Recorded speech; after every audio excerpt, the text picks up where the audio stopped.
Advocate Salman اکرم راجہ نے کمرہ عدالت میں اپنے موکل اصغر خان سے مشورے کے بعد سپریم کورٹ کو مطلع کیا کہ ان کے موکل سپریم کورٹ سے محض ایک علامتی فیصلے کا تقاضا کرتے ہیں جس میں ISI کے اندر موجود سیاسی سیل غیر آئینی قرار دیا جائے۔ دیکھیں، کارروائی کا یہ مطلب نہیں ہے کہ عدالت عظمیٰ جو ہے ایک فوجداری عدالت بن کر یہاں پہ گواہی شہادت کر کے کسی کو مجرم قرار دے دے۔ یہ ایک بہت بڑا مرحلہ ہوگا۔ اگر یہ قانون جو ہے واضح کر دیا جاتا ہے تو پھر آپ میں کوئی بھی جا کر عدالت پہ مقدمہ دائر کر سکے گا ان لوگوں کے خلاف، اور عدالت کو پھر عمل کرنا پڑے گا۔ اصغر خان کیس کی سماعت کے دوران جسٹس خلجی عارف حسین نے بھی کہا کہ 2006 میں اصغر خان نے خط کے ذریعے فوجی افسران اور سیاستدانوں کے خلاف کارروائی کا مطالبہ کیا تھا۔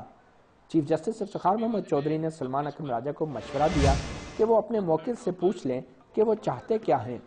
اس سے قبل سپریم کورٹ نے وکیل سلمان اکرم راجہ پر واضح کیا تھا کہ ISI کے سابق سربراہ کے اقرار جرم کے باوجود اصغر خان کو اپنے الزامات ثابت کرنا ہوں گے، اور ISI کے خلاف اس درخواست کے قابل سماعت ہونے کا فیصلہ بھی نہیں ہوا۔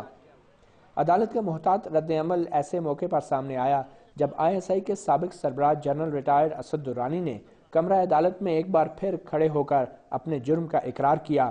انہوں نے مزید انکشاف کیا کہ رقوم کی تقسیم کے معاملے میں صرف ISI ہی نہیں بلکہ ملٹری انٹیلیجنس بھی ملوث ہے۔